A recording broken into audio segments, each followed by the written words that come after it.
from where you at. I came here for vengeance, watch your back. No need to defend, I'm on attack. Sorry they can't reply, but I guarantee they had a blast. Pop, pop, pop, pop, I be on the next only, yeah, I am fresh to death. What's going on, everyone? Welcome back to the Long Haul Mentality. I'm your host, as always, Nick Bagley, and this week I have a really cool guest on who was kind of an inspiration for me in the beginning of my career, and even to this day, Hypertrophy Coach, or his real name, Joe Bennett. What's up, man? What's going on? Yeah, we do real names still sometimes. Yeah, right. Yeah, I feel like you probably do you just get called Hypertrophy Coach on a regular basis? Yeah, pretty much. I say that's what I probably get yelled at most. But it's funny because when I was young, trying to like establish myself on Instagram, I was like, oh, I have to come up with like a cool name, like because you had Hypertrophy Coach at the time, and I was like, man, I got to come up with a cool name. But now I'm so glad that like I just have my Instagram as my name. I was like, I don't want to be called something else. Just call me Nick. Yeah, no, I had no idea at all what I was getting into. I was like, literally, I joke, it was like, your grandpa joining social media, and I had no idea what it would turn into. But I was like, okay, well, anyway. It is what it is. I don't mind it. I just think it's mostly funny. And I mean, I do the same thing sometimes. You start following people where you know somebody just purely from social media.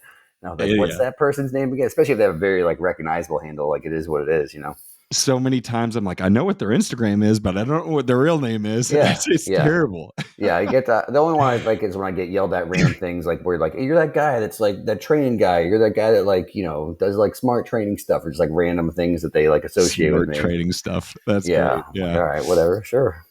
The most sophisticated way to describe a man who's been in the industry for decades, the smart training guy. Yeah, I mean, for anyone that's just like a normal person, like it's fair game, right? No one's supposed to know my life story. So, but yeah, I think you found your new Instagram tag. If you ever decide you want to change it, it's just smart training coach. That's smart all it is. Training guy. Well, before we get started into this, I am gonna toot your horn a little bit and just say thank you for all the years that you've been putting stuff out. I'm 32 and got into the bodybuilding world at 18, and you were one of the guys that I found originally in the beginning that really kind of inspired me towards this, and someone who breaks down science in a way that makes dumb people like me understand it. You know what I mean? So I just have to thank you a lot for the inspiration that you gave me to like push me into this world. Oh, well, I appreciate that. That's always very flattering to hear, and definitely trying to help. So anytime I hear that it's working, it's great.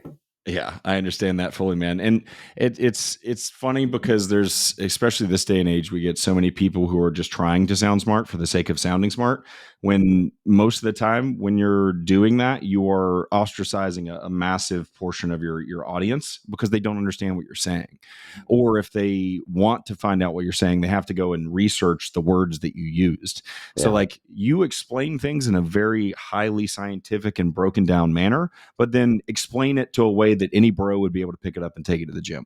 And I think that shows true expertise. And I appreciate that example because it taught me a lot. Oh, well, thank you. Yeah, for sure, man. So I brought you on today because the realm of training these days has, like, we thought it was crazy a few years back, but I feel like now it's gotten a little extra ridiculous. And I want to kind of talk through some of the main things that we see online these days that are being pushed by the younger crowd who has just figured out how to garner attention, is what it seems like. Mm-hmm. So first and foremost, one of the things that I've seen is people talking about reps, right? Mm-hmm. And how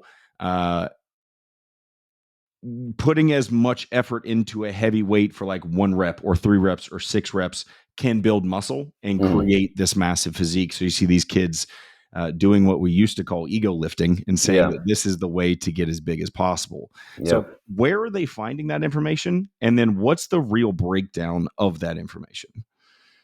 Yeah. I mean, honestly, it's, I feel like everything, like what little asterisks I'll add to this, which I think is, kind of lends itself to where we're at now and why we get what seems to be like, because it is, for me, it's a little bit tough to wrap my brain around where some people are coming from for this. And from one end, I do understand that, like, when I was young, obviously I had a giant ego. I thought I knew everything. But it was actually it's funny, I think, for where people would just see me now and like associate with me as like, oh, that's the guy that's, more of like a scientific approach, or what, I don't even know what words people want to use to describe what I do. But when I was started, I was just purely, ego driven by like my religion was like what Arnold did, and then getting into bodybuilding in the late '90s and early 2000s. So I did kind of all the same stuff, or it was literally like I would have just been like, I would literally remember being like emotional and defensive about anything literally that Arnold did when I was first exposed to like any educational content. I remember being angry at people like presenting information to me intelligently and like pragmatically, and I'm the emotional one. So it's all of the difference is, I think so much of my desire to like learn things came out of like necessity, which I think is the difference now. Is people just, I think a lot of people just look at it as the subject matter, and they're like, I like this subject matter, and then they just kind of like dissect it like the same as like I would just pick up some hobby just looking at stuff online. And so for me, like at first it did come personally where like I had things that my body didn't respond or didn't grow, or I was starting to have injuries, and I was like, oh, maybe I need to like think about how this stuff works more. And there was some like natural inclination within me where I just tended to be decent at like kind of like mechanical stuff. I just like was kind of good at science, good at math, kind of had more of like an engineering brain. So I kind of like drew more towards that. And it was out of a desire to try and figure stuff out better and like understand, okay, well, I can do things, and why am I doing things as opposed to just copying people? And then obviously it really expanded on that for my profession as well too. You like, when you get to work with pro bodybuilders and normal people, you really get like a good view of like, okay, well, some people can do whatever they want and grow, and some people have to think a little bit more, and everything in between. So the subject of things like rep range, honestly, it comes from like, it really does that. And again, I don't know. I'm kind of just like, it's interesting. I really try and give people like the benefit of the doubt when I see the way people present information now, where it's like, again, because I like it and it's neat. And I think a lot of it comes from like a stem of truth. But it's some of it's so far from how my brain would work sitting in front of a client, where it's like I've had literally people like try and convince people based on some mechanism, which is like their religion or their most important thing, that, if you do anything above 6 reps, you're an idiot. And if someone even said, well, I don't do above 6 reps because this hurts, then someone trying to explain, no, you're an idiot, and let me explain from a mechanism standpoint why it shouldn't hurt. And for me, being a trainer, first and foremost, is like a golden rule is it doesn't matter why it hurts. It doesn't matter at all why things hurt. If it hurts, you don't do it, period. And that's like day one as a trainer, when you're an idiot and you don't know anything and people tell you that, you're just like, okay, makes sense. And then as you evolve, and let's say we have this hypothetical, who's the most brilliant trainer in the world? Like I'll say Tom Purvis, because it's like my opinion of it. Is like he right now will follow the rule. If it hurts, don't do it. So you learn it on day one. And if you evolve into the smartest trainer in the universe, you'll still adhere to that rule. But I feel like some people now, they turn in these like sound bites and these principles or whatever, and they literally create it like it's like carved in stone, like come down from a mountain. And if you violate this, it's bad. So, the rep range, we can get all the fun stuff. I think rep ranges is one of the dumbest ones that stems from a good thing, where it's like, if I look at how I've trained clients since the beginning of time and kind of how I was taught, is if you want skill acquisition, less bouts of something with less things that distract you is a good thing. So again, if even if there were no distractions, if I just tell somebody, to write their name once as perfect as they could, or write it 20 times as perfect as they could, I guarantee the once group is better than the 20th of the 20 group. And then with training, you have pain that comes along. So you have pain, you have distraction, you have cardiovascular, you have whatever. So now you have that distraction you're dealing with over the course of a set. So, for skill acquisition, if I want someone to learn things, especially if I'm doing one thing at a time, low reps are a great place to start. And then even if, again, I'm looking at once somebody maybe even acquires that and I want them to maintain that skill set, I want to make sure that they can maintain it while still avoiding some of the things that come as you get closer and closer to failure. And then I've always adhered to the principle that like has guided my training for, again, a decade plus, is do as little as possible to produce maximal results. So I would say the vast majority of my programming and what I do with people in person is in a lower to moderate rep range, mostly because I don't really think about it. I just think if this works, why would I add more in? Because the good concept that exists there to some degree is high reps just for the sake of high reps, when you can already show that low to moderate reps produce results, might just be excessive fatigue. Like you might not need it. And again, if we just did something where, again, if I compared a study that was, we controlled for everything volume outside of reps, so like number of sets, proximity to failure, whatever, and we did one that was like 6 reps to failure and 20 reps to failure, and we compared the results of both, especially depending on the context of the study and how often someone's training, I would say the low to moderate rep range is more efficient and probably going to produce better results. Now, again, the whole asterisk to all of that is there's 8 million reasons that someone could still do higher reps. Most people, especially most people consuming information now, aren't like at their fatigue threshold. Like if I walk through normal gyms, I don't know where everyone else is training that's doing all this educational content. If I think about every single person that I've seen training, there's a couple outliers. Again, like me when I was like 16, training 3 times a day, just like for hours and hours a day because I loved it. Was I excessive fatigue? Yes, but you couldn't have changed my mind with any paper. I don't care who it was. I was like, I just like training, so just leave me alone and let me train. But so most people, if I look in gyms, their issue is like not enough stimulus. It's not the fact that they're at fatigue capacity or whatever, where they're hindering their actual ability to produce higher levels of output. It's just their form and everything in the first place is nowhere close to produce those higher levels of output, let alone a large amount of volume of it that it's going to hinder the rest of their programming. So there's, for someone to say that in social media, it's a good concept, but they turn into this black and white thing. And there are literally 8 million reasons that someone could do higher reps. And there are still times when I strategically employ higher reps, even if I don't know the mechanism for sure of why they may or may not work. That's the other thing that drives me nuts is people will say, well, the science is clear or whatever. And I was like, you're using the word science wrong if you think we're done, right? Like the whole point of like, well, the science is clear. There's no benefit at all to these higher rep ranges. And I was like, if the science of like muscle physiology was done, like we wouldn't have any departments in colleges still discussing it. Like it's happened a bunch of times where we seem pretty clear on something. And then a decade later, we're like, oh, all right, well, that's pretty, okay. That changed a little bit. Right. Now, again, I don't think we're going to find like a 180 on this thing necessarily, but we could certainly find some other, like a little deeper understanding of mechanisms. And I have some things that I think that may be a part of it, but it's just one of those things that people, social media. Right. Going to take a quick break from the podcast to bring a few things to your attention. First off, as I was going through the YouTube analytics, I noticed that almost 70% of my watchers are not subscribed. So if you're watching this right now, please do me a favor and click that subscribe button. Every single time I get a new subscriber, comments, likes, and shares, this helps spread the podcast more, and I really, really appreciate you guys. This podcast has no paid sponsorships, so the best way for you to support my channel is to support my sponsors. So Labrada Pro Series is my supplement sponsor. We have a full line of products with some new ones coming. The pre-workout is on the way right now, and the new Labrada Nutrition RTD pre-workout is about to hit the market as well. On top of Labrada Pro Series, I also have Gasp and Better Bodies, and then I also have Authentic Aminos. Please go support these companies. Use my code Bagley10 for Labrada Pro Series, Bagley15 for Gasp and Better Bodies, and Bagley for Authentic Aminos. Thanks, guys. Let's get back to the podcast. Right. And anecdotally, I really fucked that word up the first time, but anecdotally, whatever. That word. When I train legs, high reps have always worked better for me. And I mean like 12, 15, sometimes into the 20, 25s and so on. And I didn't have the biggest legs in the world, but I didn't exactly have small legs either. And then I interviewed Branch, and he said that high reps worked well for him. You can't exactly say that Branch is wrong. Like I got second in the world at some point. So you can't tell him that what he did was incorrect.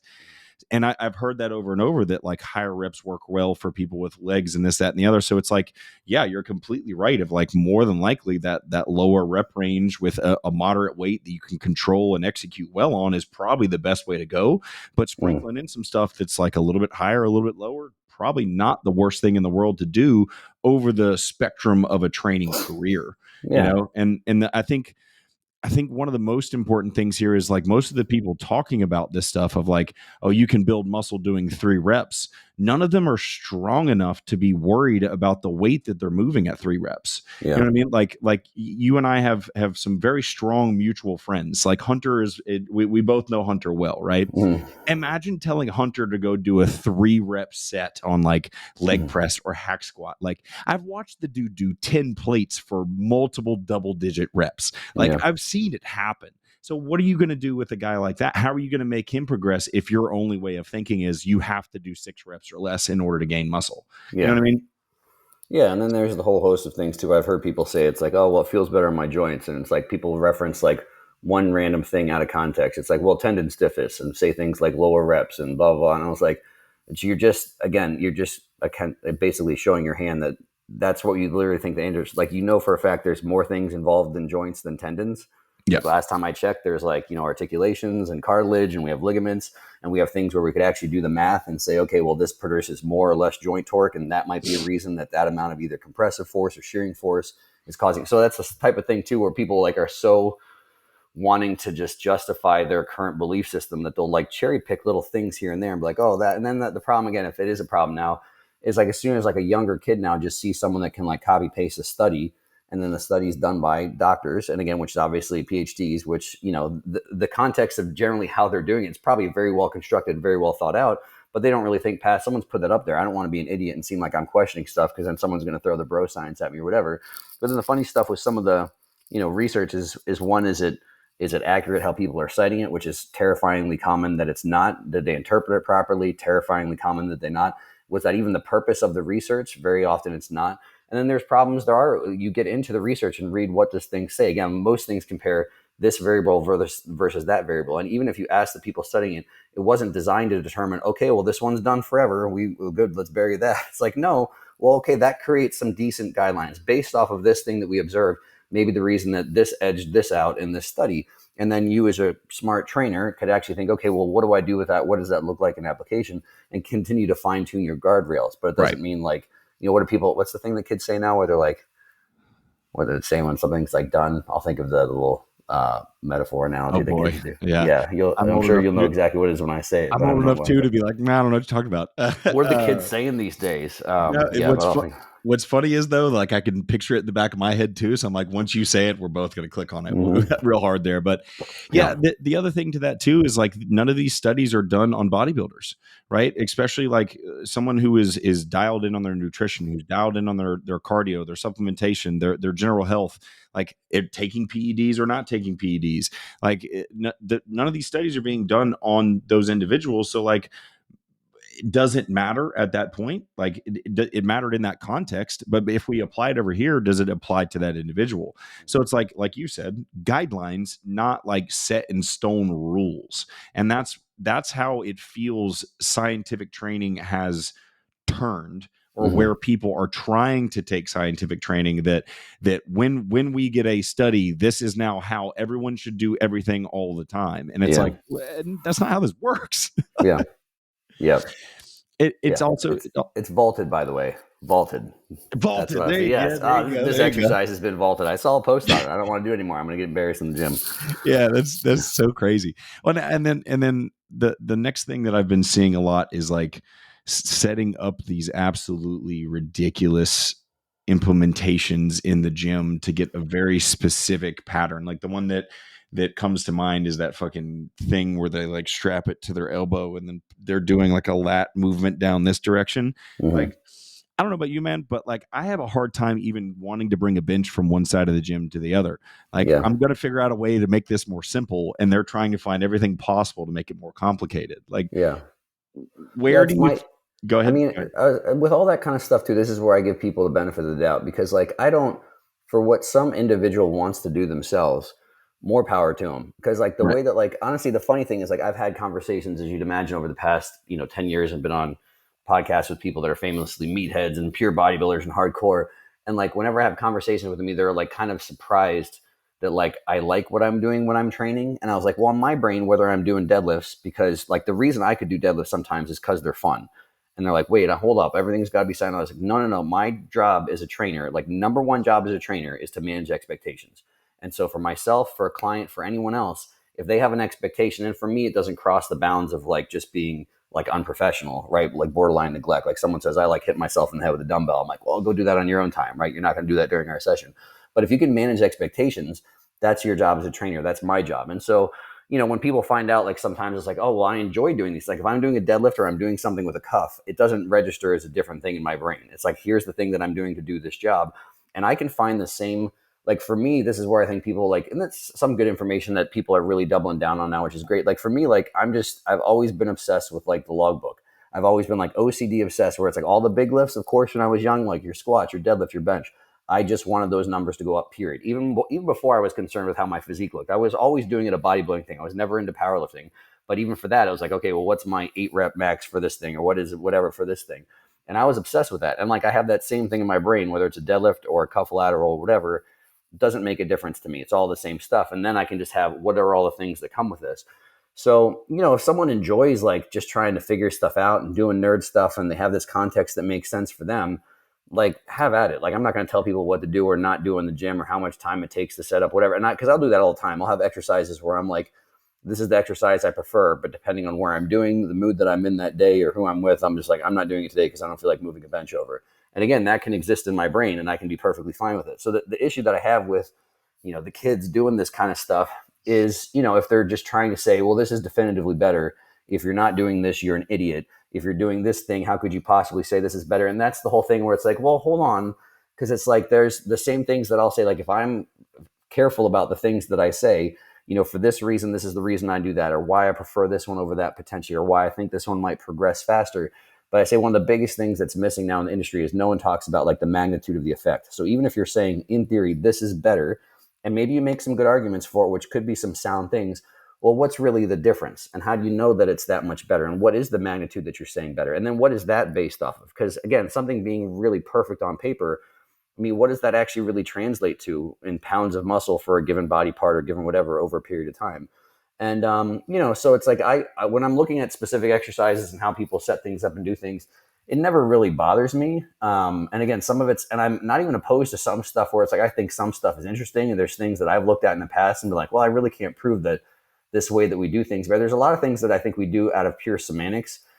But again, when kids get like off the deep end with the stuff and how they present it, and the same as everything with an ego and with the Dunning-Kruger effect, and just really confident about what they think is going to happen or what it is compared to something else. Like that's the part where it's, again, to each their own. I mean, if you want to do your own thing, but depending on how you're presenting it, And I think that's just, and I know this because you've done well for yourself in the social media world. That's just the unfortunate reality of the social media world, is like the way to garner attention is to say something with some balls, like to be like, this is the thing, right? Because then you're going to have people on both sides, right? You're going to have people who are like, no, you're an idiot, like you shouldn't be doing this. And then you have the people who are like, yeah, you're a genius. Yeah. And that creates this turmoil, which now creates views and attention, which is now the currency to expertise, unfortunately, right? Yeah. And the thing that I have kids coming to me these days and asking me like, well, how did you get into what you're doing? I'm like, well, I just started talking about my own experiences. I just started talking about, well, this is what I'm doing and this is how I'm doing it. And this is my food. And this is that. I wasn't telling people this is the way you should be doing this. This is the way you should be doing this. Like, because I did it this way, you should do it this way. It's like, no. That's not how this works. And then at first I talked about my experience. And then when I finally jumped into it to get some experience, I started on a gym floor. Yeah. I didn't start on social media. I didn't start it as an online coach. And what you find out real fucking fast in person is that a lot of this shit that people are talking about online doesn't matter. Just like you said, I've worked with women that have never lifted a day in their life, and they're in their late 60s. And I've worked with Olympians, right? And the thing that every single one of them has in the middle is that they can all improve something. And by me being able to see it in person, I get to see that pattern across the spectrum, and now I can apply it to other people. So it's like the best way for people to get started is get on a gym floor first and get some real world hands-on experience, because you're going to find out real fast how much that stuff that you're talking about, people either don't want to do it or it doesn't work as well as you think it does. Yeah. I mean, I that's the huge screen. I think that, I forget, even when I put out content in the past and it was a completely different animal, 10 plus years ago, when you're putting things out where you're just trying to break, some of the old school because then it was dominated by, here's the things you have to do. And the whole answer was because Ronnie, and few people can just have any type of dialogue about everything that goes into Ronnie and everything that goes into the nerds these days and everything in between. And that is the context. I mean, I tell trainers now, I mean, honestly, I still think more than anything, for a bajillion reasons, anyone that wants to be in it and viewed as someone that can educate people or help people is like become an actual trainer. Because I genuinely think everything that people just do online is like their sole existence is online, is so replaceable and rapidly becoming fully replaceable, where it's just, basically just the copy paste of just, your avatar can just copy paste everything from somebody else and create someone better looking, more articulate, that can speak faster and funnier and more polarizing in a short period of time. Whereas I think people are going to actually want, again, it is tough. I mean, I totally get, because I honestly think when I first started, I had a little bit less of a filter. And so some of my less of a filter did work very well. And then honestly, as I just over time from a professional standpoint is really realizing what this thing's turning into is I was like, I want to make sure that I'm always, first and foremost. And again, it's not attempting to I'm not putting things out just to be inflammatory. And I never really felt the need to put out things that were just purely polarizing. I would that's the whole thing when I originally first started social media, when you could put whatever was like 5-second videos on Instagram or whatever the heck it was at that point in time, I write the captions that were books. And when I first started, people were like, don't write that. Nobody wants to read that. And I was like, well, I like writing it, so I'm going to write the whole thing. And that was the whole thing. I just couldn't put an exercise that said, do this, biceps get big. I'd be like, write this whole like story that goes along with it. And so honestly, I think that's the difference is when all these, people talk about these variables or whatever it is. I was like, I tell trainers, people that are coming up, I'm like, speak to what you've actually seen, because then you can never be wrong. I mean, that's in my opinion, that's what a real expert is. If I say, when I've done this with clients, these are the things that I've seen, you can argue with me all you want. And you can say, you can argue because of this paper or this whatever that I read. And I'll just say, that's fine. I'm just telling you what I've seen. Now, if we want to like get in the weeds of like, well, why do you think this? And why do I think maybe this works? And why are these different things? I'm happy to have that dialogue as well, too. I'm happy to defend my practice and say, well, again, if it's not, I'm not going to say, okay, like again, the whole hitting someone in the head with a dumbbell is like, well, go to Joe Bennett. If he hits you this, your biceps get bigger because it's bruised and inflamed and we've got a contusion there now, but I can actually have some thought process for why these things may or may not work. And again, I was raised as well, too, with like, one of my mentors too, to a certain degree, just taking a million of his courses was Charles Poliquin. And that guy knew research. I mean, it's so funny now compared to how like nobody knew research the way that he knew research. And as far as what he could rattle off the top of his head and properly reference who was involved, when it was done, interpret the study. But he'd still be the same person that famously said, people that wait for, studies to validate their things. He's like, in the industry, we call them historians. And so he said, the best strength coaches don't wait around to validate all the things that they do. He's like, very often you'll have your methods validated 10 years after you're doing it. So it's the same in any industry where, again, it's like, I totally understand the both sides of that, where it does turn into the Wild West, where it's just completely, well, because Ronnie.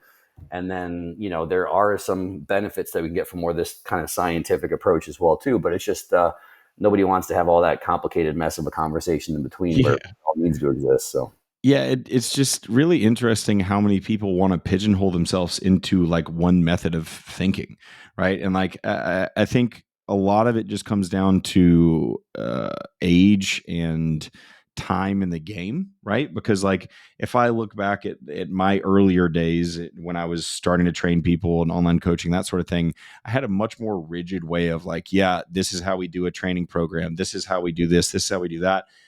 Whereas now I'm much more like, I don't really care what the implement is. I'm looking for you to do this pattern, and what you have available is what you have available, and we'll make it work the best that we can. And like I'll have people like freak out and be like, oh, I don't have that machine at my gym. Okay, well, what do you have available? Cool. This is how we do it on that machine. And it just, you start to teach those people that like, look, any of this can be applied anywhere at any time with anything.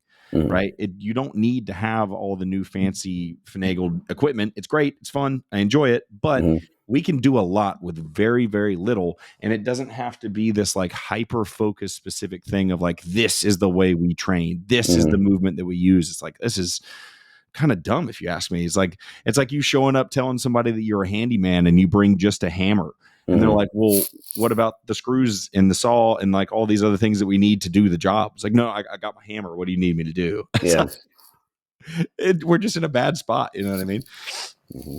Yeah, it's interesting times. It's one of those things too, where I wonder, I'm like, how much is this? I mean, it's a weird thing. It's like what exists on social media and what's reflective in the actual world. I don't know. It's like the same thing. It's like getting your temperature check on how the world is by like watching like major, media outlets. It's like, is that really how the world is? I was like, I talk to a lot of people on a daily basis, granted in my plugged in, my own circle that's obviously enclosed and to some degree limited and biased. Yeah. But at the same time, it's like, well, I mean, some of it's just, the same thing. The people that are the loudest and have the biggest platform, where it's, the reality is, again, it's a tough game to play, because again, like a lot of us are like, we want to use the social media to educate people. We want to use social media as an outlet for our business. It's still the greatest free marketing form to ever, reach humankind. But it's a tricky thing. And again, at the end of the day, it's like when it's the whole thing. I've never actually talked to somebody in person that's wanted to be like a confrontational with me, or like some of these people. Like, it's the whole thing. It's like, are these like even the people that are online? Because like I go through online constantly, and I'll see like even following people that I intend to follow and stuff, and like choosing my own thing. Like I'll see dumb stuff all the time, and I just carry on with my life. I literally never commented once. I don't care who it is or whatever. And, so I'm just thinking like, well, we base a lot of this by who's commenting, what are we seeing, who's all whatever. And I was like, because then it's like, it's the people in the comment section are the people who knows what they're commenting all day long. It'd be hilarious to see every single comment they left everywhere. And then some of it's just people that like, there's people obviously that make their living now in the industry is just talking about like the drama stuff where like, that's their whole thing is like, I just want to talk about, and I'm like, who would want to talk about like, we're like the most like, little like niche demographic in the universe. I mean, obviously it expands out to obviously gym culture is a little bit bigger than just bodybuilding culture, but it's still pretty niche. And it's like, I want to be the person that covers all the drama within that thing. I was like, oh man, I was like, that's already like, even within something so much bigger like Hollywood, you want to be like the TMZ of like the bodybuilding world or whatever. I was like, it sounds, thanks. Yeah, that sounds depressing. I don't know. Yeah, it sounds like a really easy way to make your life miserable. Yeah, exactly. So obviously we can sit here and pick apart all these things a lot, but I just to kind of play devil's advocate here, is there anything that you've seen in the new realm of scientific training, if that's what we want to call it, what we're going to categorize it as? Like, is there anything that you've seen that's actually fairly beneficial that people could take away and do well with? Yeah, I mean, the thought process, again, it's all the context to think of how it's presented. As far as like new, I mean, honestly, ironically, so much of this stuff, it's like, I hate to say, is like people don't even realize where these things, found their way into the industry. And it's like, and I hate to say it, like I would say the first big name in like this idea of bodybuilding and putting on muscle and using your brain was like Ben Pakulski, and his whole business obviously is, muscle intelligence, probably since back to, circa 2010, which sounds like 8 billion years ago now, which is kind of when I first met him. And it was like, the whole thing was like, look, big guy, use brain. It's okay to use brain and work out. Oh, and like just opened this whole thing. And obviously him, his mentor at the time was Tom Purvis, which is the person, he actually had a mentor previously that worked under Tom Purvis. And so indirectly, like so much of the stuff we have now, it's a strange blend. So much of the mechanistic stuff where we have some sort of version of biomechanics as we know it in the industry indirectly came from Tom and people that have worked with Tom and worked under Tom. So a lot of the things that people are latching onto now are not new by any way, shape, or form. They're not like, again, everything you can show me with cuffs, constraints, and all that. I mean, I've had some way more interesting conversations that would make these kids' head explode of what would be, there's no perfect, like from an idea of what is, even if you want to use the word exercise, what is a stimulus?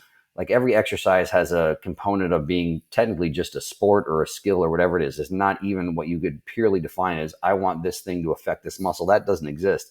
And the idea of using things that are these constraints and all that stuff, so the only thing that can do the thing you're trying to do is this one muscle, all of that's not a bad idea. And it's honestly very interesting and obviously has a lot of merit, but all of it is just some watered down, I heard from people that aren't qualified and educated. I mean, that's the whole point that structured education exists. Like I would not really have the full comprehension I do of mechanics and where it fits and how you use it unless it was taught to me by someone that was actually applying it for decades and doing this whole thing, constantly thinking like, really your constant approach should be, what am I doing wrong? Like that's what you should be thinking if you're a good trainer.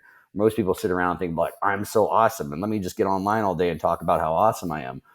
So I don't mind seeing like tons of the stuff that's out now getting perpetuated. And as a result of obviously each thing in and of itself has a good component, I think that's behind it that people can take away from and think to benefit their training. But again, it's such a strange thing now, the way that's like, I'm trying to remember, there's a book that, again, I've heard from Tom Purvis. That's a very interesting book. I think it's called The Cult of the Amateur, which just talks about like, that's our society's in such a weird spot now where it's like people, and again, maybe it's just because of the fact that so much of my profession exists now online where I would never be like this, but people will just get random hobbies. Their pure education comes totally from online and just consider themselves experts. And that's like, you wouldn't go to a doctor like that. You wouldn't go to a lawyer like that. You wouldn't go to an engineer like that. And I can understand that you can make some argument to a certain degree about like, wanting bigger biceps might be not as needing this level of qualifications as someone performing brain surgery. But there's still all this context of actually applying it to people that pay you money and having to make your living based off of your ability to deliver those things well. That certainly makes things very different. So there's every little individual thing I could break down and say there's some merit there, but the way that it's being presented now is a little whatever. I mean, I'd say so there's two really separate groups out there, maybe even three, depending on how you look at it. It's very interesting. So we have mechanics, which is just all some sort of, came from Tom, to be honest, like 90% of it, I would say. And then people have their own spin, their own application or whatever you're doing with it. And then some people actually just give credit where credit's due. And that actually makes you more of an expert in some sort of watered down copied version of it. Then we have, honestly, there's been a whole lot of people that have existed more, which is kind of like the evidence base. I don't know if we're going to just use the right terms. So there's people that obviously have been living much more in the research for like decades. I even think of someone that's, again, kind of crosses all different realms with someone like Lane Norton or someone. I mean, that's obviously kind of a completely different evidence-based crew. There's a huge natural bodybuilding community where there's tons of really smart guys, Ed Helms, guys like that have been doing it for decades, where they live a little bit more in the research side of it, but still obviously apply it to people, and especially a great population to apply it to, which is natural bodybuilding. Yeah. And then now we kind of have another little bit of a different new age thing where it's like we have the modern day muscle physiologist, where there's like people that, again, live kind of in this half stemmed from research, half really mechanistic heavy with physiology, that's kind of spawned its own thing as well too. So we have those kind of three main things out there that I think are kind of cultivating and creating some weird muscle building stew out there now. I think some of the physiology stuff is there's definitely, again, someone asked me this question earlier, where I think the way that we look at training stimulus and recovery, I think it has given us some, more beneficial framework there. Where, again, I mean, it's even till recently, I mean, you would talk to me at some point in time, not really, because I honestly still don't even care about physiology that much, but it's nice when we actually figure out some things a little bit where it's not just about like breakdown and recovery. I mean, I probably was saying that a decade ago, where it's like micro tears, build up the micro tears or whatever it is. And it seems like we have compiling bodies of evidence that obviously there's some things that's not actually how growth occurs. And some of these things are symptoms, and some of these things are just unavoidable byproducts. And maybe we want to manage some of these things. So all of that stuff, I think, is very interesting and has some merit and has some benefit and it has improved some things. But again, it's just I don't know what to really do with the way that a lot of it's being presented and delivered, where it just turns into this, everything's a cult. Everything can't just exist as, hey, let's hear some good information. Let's maybe see how some people are applying this and let's see how it can benefit of our own training. Everything just has to turn into a cult instead, which is why, that cults aren't good. I think it's pretty well agreed upon, and that's not a good culture to have with anything really. Yeah, right. So the 2 points just to back up before we go forward. You were talking about kids these days, they learn from the internet. They're just watching like social media to get their learning. And Branch said that it made the same exact observation on the podcast I did with him of like, he was talking about in his day, he learned from the bodybuilders before him. He went to them and talked to them about how they did X, Y, Z. And then he took that and figured out how it could apply to him. But now he just sees kids that are just learning stuff on the internet, and they don't really they know who Branch is, but it's not like they're coming to him and asking him questions, right? When I told Branch to his face, like, I couldn't train like you. I would be broken in half. Like everything would be ruined. I'd be in a wheelchair. So I wouldn't go to him for knowledge about training, but you can't tell me that a guy who was second in the world and competed for damn near 20 years doesn't have information that would be beneficial for me. You know what I mean? And it seems like long gone are the days of talking to people who came before you. You know what I mean? Yeah. And then the other one there that you kind of mentioned of like training somebody on the gym floor and acting like somebody's watching you at all times. Like that's exactly what I did especially when I started training at Destination Dallas, when I was around bodybuilders and stuff. There was on a regular basis, I would pop my head and go, if Joe Bennett walked in the room right now, would he be impressed with what I'm doing? Right? Like that was the kind of thought that I had, not realizing that pretty much nobody's fucking paying attention to a damn thing that I'm doing. You know what I mean? But still acted as if I was, because that meant that I was going to keep a standard. That meant that I was going to make a name for myself, because people knew that like, hey, Nick was putting in the effort for that. You know what I mean? Yeah. Now we kind of got into the physiology stuff there, which now brings up a little bit of a point that I'm curious on. Two things that we hear on a regular basis is that free weights build better bodybuilders, right? The new machines and whatnot is why bodybuilders aren't in shape or as good as they used to be. And then the other one is like feel, right? So how much does actually feeling the exercises that you're doing matter in the context of competitive bodybuilding, not necessarily just in the world of fitness in general? Yeah. I mean, I think for the most part, I feel like some of the, we've dispelled some of the free weight stuff, I think.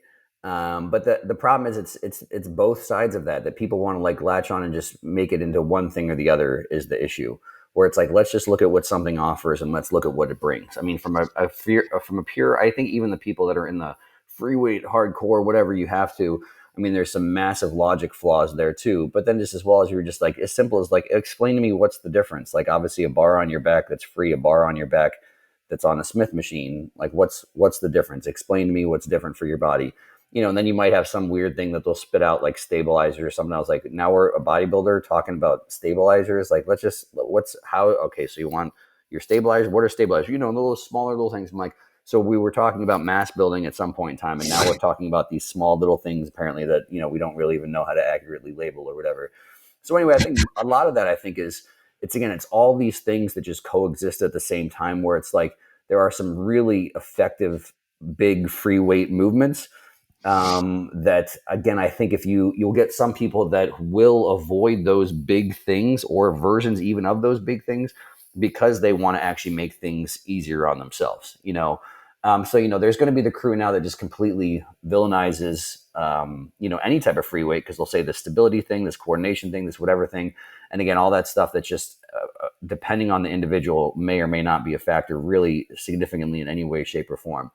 So I think if I would look at one good thing that's happened over the period of X amount of years, 10, 15 plus years, is I feel people feel like less attached to this idea of free weights. They build mass. I remember making, I have to unfortunately think of the post world, but like probably 10 years ago, making a post about this, because that was so prevalent. Again, even 10 years ago, and you'd have people try and justify it, like, oh, well, that person, they built their mass with their, their free weights. And then now later on in their career, they use machines and they needed that for their base building or whatever. And I was like, literally, like, show me someone that like just only ever does hack squats, works their way up to like 14 plates a side, and doesn't have like a ginormous lower body. You don't need to do some free weight for some like non-existent receptors that are just for free weights in your body.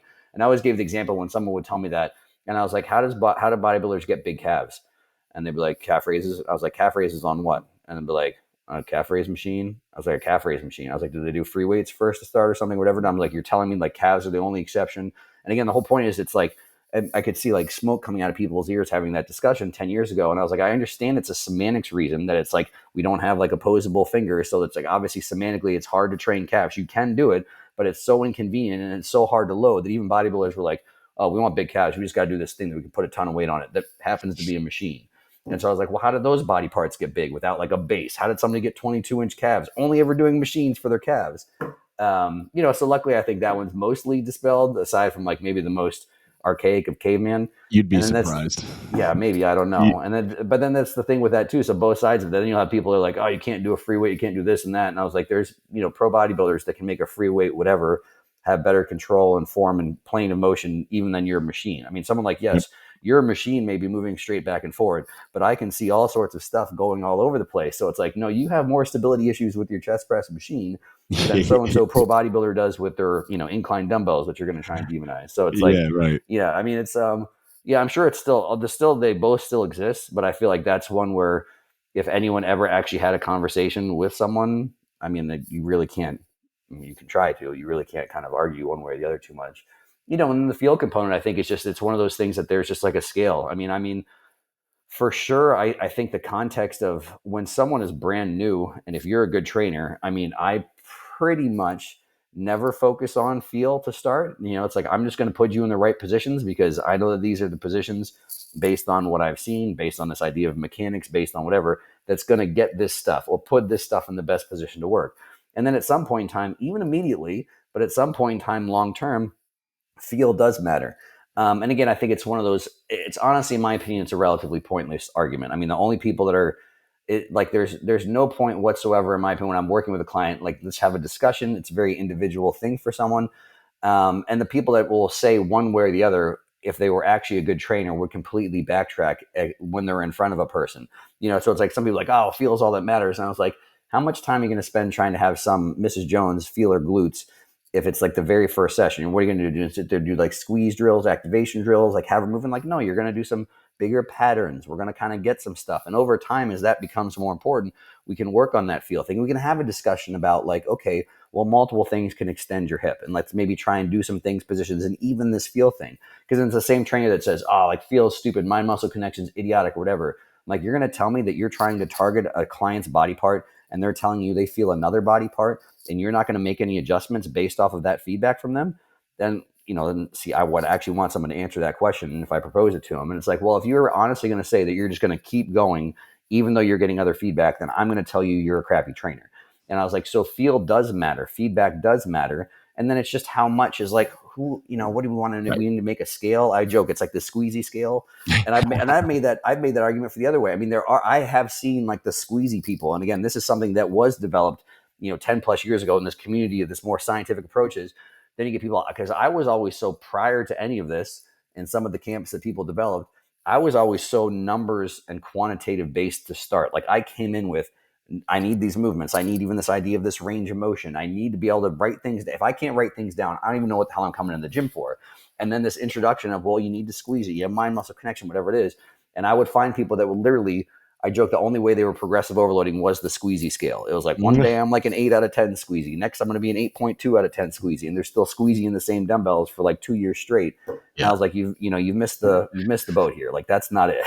Yep. So it's, same as everything. I mean, I think that in my opinion, there's no real discussion around free weight versus machine as far as efficacy. It's just really, what are they kind of like bringing? There's a whole bunch of semantic things that go in there as well too, if you get into loading patterns and whatever and profiles. And then the same thing with actually working with people, feel mind muscle connection does matter. Yep. How much, who cares? Like if you're an actual, when a problem arises, you address it and then determine that thing. But as a subject to discuss online, it's mostly just idiots that have never like trained anyone, that are just having, again, you wouldn't, if you had trained people, you'd know how pointless this discussion was to make it something polarized. So there will certainly never be a time where I would go into a movement going, all right, we want to feel like that. Like I'm not using feel as the main metric of driving force. Right. But I definitely think that, especially in the bodybuilding ranks, that like when you're trying to get detail to certain things, making sure that you're not just like moving some stuff around and you don't really know what's happening is probably a good idea at the very least. You know what I mean? Yeah. It might not change everything, but I think it's at least smart to keep in mind. Yeah. At the same, one of the other arguments that I'll hear every once in a while is that like training in the manner that you do of like a braced exercise and set up in a very particular pattern and this, that, and the other, that it's, people think that it is not intense. And the thing that I tell people all the time is like, okay, go watch Terrence train, go watch Hunter train, go watch Ian Valier train, like go watch any of these guys train who are very precise with the way they train.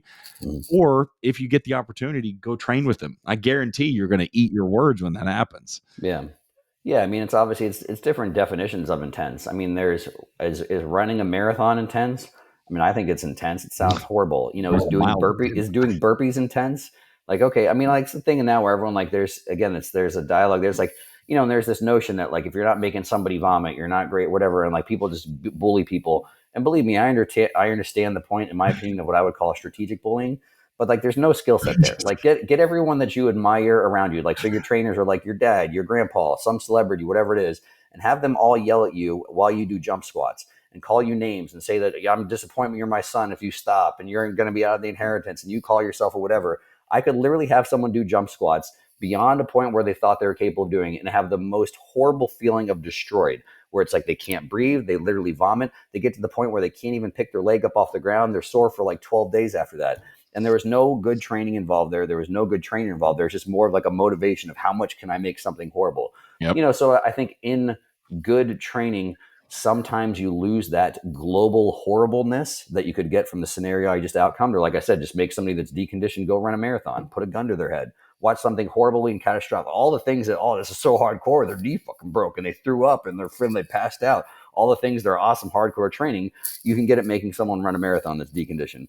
Where it's like, again, if my thing, more strategic type stuff is just a different type of horrible. And I've had people describe to me, I've had all different things. If I actually really get someone in a position I want, it's actually a really good meatheads. It's, it's ding dongs that argue for that. Really good meatheads that know the value of good training. Like talk to someone that's been training for 20 years, that is working around orthopedic issue, that knows just from results and experience, because I think experience does, even in short-term bouts, it does translate to symptoms of what long-term results are. They know what good training feels like. And it feels like it's right in this muscle. It's nowhere else, relatively speaking, depending on the goal. And there's no orthopedic pain associated with it. And I've gotten people where the setup and you do things just right. And you're like, oh my gosh, I can't escape the pain. It's just this isolated thing that just exists right here and nowhere else. And again, most people think that's awesome. If your goal is, I want that thing to be big.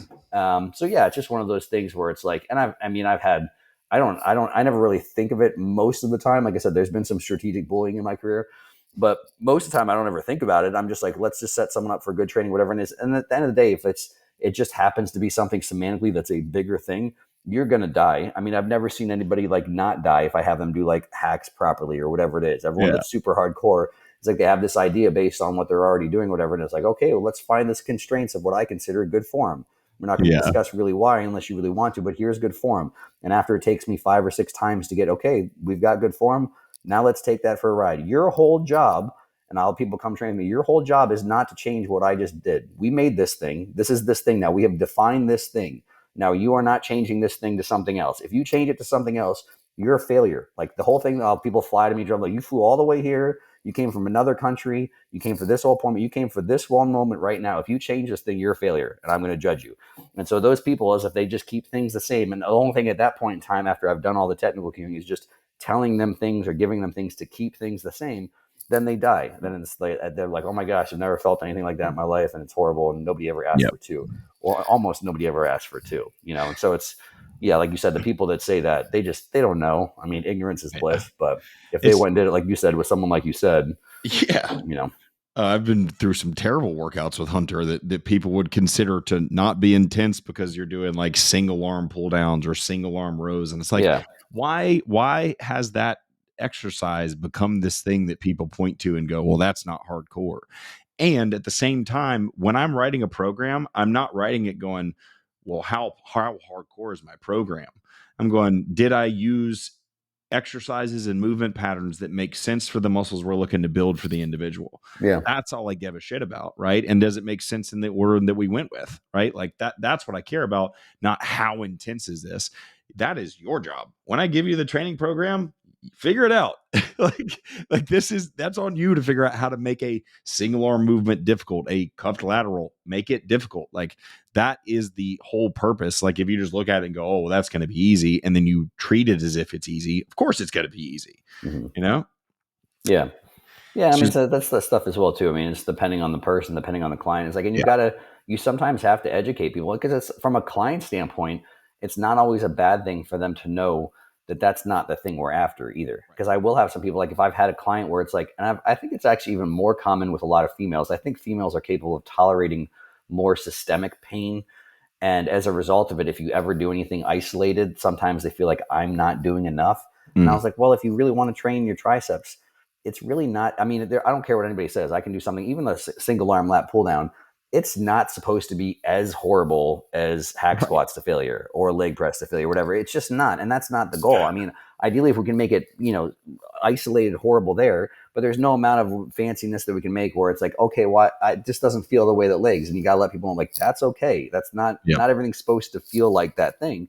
It's just supposed to be something that's hitting the target well. It's repeatable. It's progressible. And that's, again, not everything has to be, not everything has to be IG, story, put a cool song behind it worthy. Or like sometimes you just have to train small stuff and get the job done. Exactly. I think a lot of people just like attach because they're probably not tracking their actual progress. They're just going to the gym and going, I put more weight on the bar.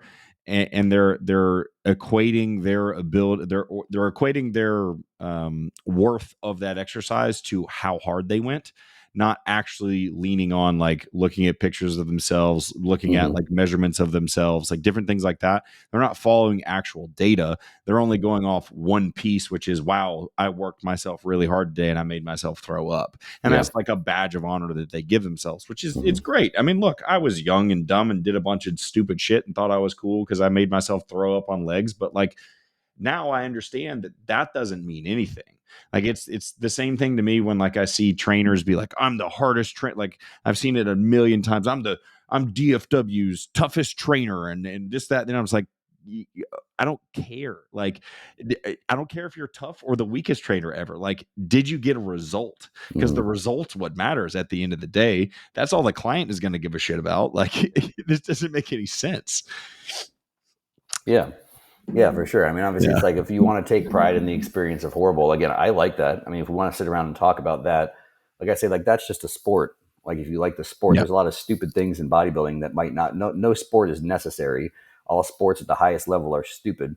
And so bodybuilding and training for bodybuilding can be that as well too. So it's just one of those things where it's like, or what are we having the conversation for? So again, if it's like, trainers talking amongst trainers, like we can talk about our sport, but again, when it comes to a client, I mean, it's the same people like make fun of some people for perceivably training easy. And I was like, well, if they got the outcome they wanted, that's actually ideal. You know, you really should be advertising clients not to be fake. I mean, there's something that people had said like, oh, get results and don't sweat. Like I understand there's some like shady marketing where people try and just say, there will be no effort behind this diet. There will be no effort behind this training, just lying to like obviously make it perceivably easy. But at the same time, your goal should be to make it easy. Like I remember there are people that have trained their Mrs. Jones clients. Like they have like their puke and leg day and they give that client their puke and leg day. I was like, no, your goal should be to make them want to come back. You know, you want to do as the same thing, as little as possible to produce maximal results. Yep. And most normal people that just want to look a little bit better in a bathing suit or whatever don't need puke and leg day or whatever. So again, it's all, people aren't very good at separating out the different realms there where it's like, and that's the one thing I mean, there's a million things I talk about with trainers are so much like lots of times trainers, depending on how they got into training, are the worst people to be training people because they love training so much and they think that they're disciplined and they're dedicated and they're hardcore and their clients aren't. And I was like, no, you just like that thing. Your clients are probably more disciplined, dedicated, and hardcore than you are in all of life. Yours is just one thing that you really feel like you're patting yourself on the back because you like hurting yourself. And it's like, that's not discipline to do something Right. you like repeatedly. That's just, I'm disciplined to eating ice cream. Good for me, whatever. And so, it's one of those things where it's like sometimes like listening to what trainers talk to, like they talk about working out, they talk about bodybuilding to their clients that don't care. I was like, you need to shut up. You need to learn how to ask questions and you need to learn to like, let them talk about things and let them just whatever. I was like, this is not your time to sit here and talk to clients about stuff that they could probably care less about. That's a separate conversation, but yeah, right. You got to meet people where they're at, not just try to force them into your way of thinking about things. But Joe, I want to make sure that I'm mindful of your time and stuff here. We've been here for about an hour now. So if you have anything that you want to pitch right quick, you can go ahead and pitch it, man. I just want to say thank you for coming on here. It really means a lot. You've been somebody I've looked up to for a long time. And every time you've come out to Texas, I've missed you by like a day. No. Like literally by like a day. Yeah. Yeah, it's very sporadic when I come out there. There's very few times that I'm actually like planning it ahead of time. I was like, I'm just going to make this happen right here, right now in a short period of time. When you came down to train Terrence right before I left the day before that. Oh yeah, perfect timing. Yeah, I'm always down there, but I know, right? But someday it'll line up. The stars will align. Yeah, no, man. I mean, obviously, for people that aren't familiar with my stuff, I mean, dip your toes in. I mean, obviously, just Hypertrophy Coach is my Instagram. A big goal for me starting soon is to get the YouTube going again, and so that's the same handle on YouTube. One of my biggest things now has just been for trainers. I have my Hypertrophy Coach University. So if you're a trainer, and it's all things training. I mean, that's I think again, people see me think it's just all purely nerd stuff, and there's a large component of nerd stuff. But the first level I ever released for people was purely just actually how to manage and run a business, be like a fitness professional. Because again, even in all of my phases of my career, there was a period of a couple of years where my passion was that. Really before I dove super deep into where some of the education that people kind of know me for now. So if I have a passion for something as well too, it's trainer development, starting with the foundation of, be an actual fitness professional. And then from there, once you know how to be a fitness professional, develop your nerd skill set from there. And that's kind of the order I think it should go in. So I used a lot of your app, man. I used a lot of it. So I can shout that out and definitely tell people if you're looking to get your feet wet in the coaching world, start with your training, get really good at training people. And then while you're doing that, learn everything else, because the training side is way less complicated than nutrition, than learning how to do blood work, than learning how to like all those other things. Start with training, build from there. You can do a lot with that. So Joe, again, thank you so much for the time, man. I'll let you go get back to your kids and your wife and all that fun stuff, but I appreciate you, man. Hopefully I'll get to see you at some point when you come out this way. For everyone who is still watching at this point, be sure to do the YouTube thing, subscribe, like, share, send it to your friends, and we'll see you next time.